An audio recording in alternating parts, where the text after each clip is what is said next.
ہم تو قسم کھاتے ہیں کس اعتبار سے؟ کسی عظیم شے کی قسم کھائیں گے، اللہ کی قسم، قرآن کی قسم وغیرہ. لیکن یہ کہ ظاہر بات ہے اللہ تعالیٰ سے عظیم تر تو شے کوئی ہے نہیں. اللہ جب قسم کھاتا ہے تو اس میں عظمت کا پہلو نہیں ہوتا. ہمارے ہاں مفسرین نے اس معاملے میں خام خواہ محنتیں کی ہیں. والتین والزیتون، انجیر اور زیتون پر قسمیں کھائی گئی ہیں، تو اب اس کے حوالے سے انجیر کے خواص کیا ہیں، فوائد کیا ہیں، طبی طور پر کیا اس کے اندر جو ہے وہ مفادات ہیں، فوائد ہیں. حالانکہ یہ چیز نہیں ہے. بنیاد جو ہے صرف شہادت. اللہ کی قسم بھی ہم جب کھاتے ہیں تو کیوں کھاتے ہیں؟ کس بات پر کھاتے ہیں؟ اپنے کسی سٹیٹمنٹ پر اللہ کی قسم کھاتے ہیں کہ میں اللہ کو گواہ کر کے کہہ رہا ہوں کہ جو کچھ میں کہہ رہا ہوں یہ ٹھیک ہے، یا کسی وعدے پر اللہ کی قسم کھاتے ہیں کہ اللہ کی قسم میں تمہاری یہ بات پوری کر دوں گا. تو گویا کہ مقصود کیا ہے؟ گواہی.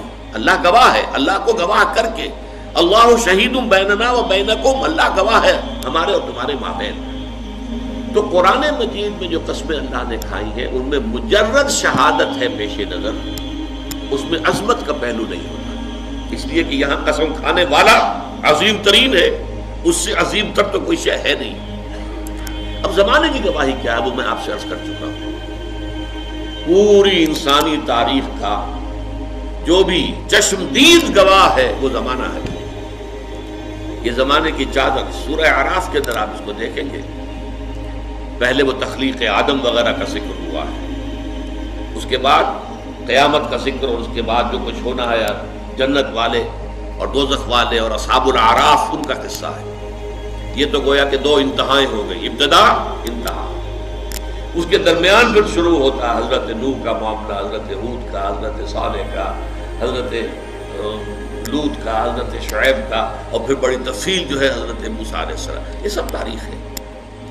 یہ زمانہ ان تمام چیزوں کے تہذیب ابری چھا گئی دنیا میں، پھر ختم ہو گئی. یہ سارا عروج و زوال اس زمانے نے اپنی آنکھوں سے دیکھا ہے. یہ چشمدید گواہ ہے. بڑی بڑی عظیم سلطنتیں بنی اور پھر ٹکڑے ٹکڑے ہو کر منتشر ہو گئی، ہوا ہو گئی. اسی طریقے سے بڑے عظیم لوگ آئے دنیا کے اندر، پھر ان کا نام و نشان مٹ گیا، ان کی یاد تک جو ہے لوگوں کے ذہنوں میں نہیں رہی. اس میں کیا اصول ہے، کیا قواعد ہے؟ عروج ہوتا ہے تو کیوں ہوتا ہے، زوال ہوتا ہے تو کیوں ہوتا ہے؟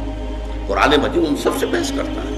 لیکن یہ کہ والعصر جو ہے زمانے کو گواہی کے طور پر پیش کیا جا رہا ہے کہ زمانہ گواہ ہے کہ تمام انسان خسارے میں ہیں سوائے ان کے جو 4 شرطوں کو پورا کرنے والے ہیں.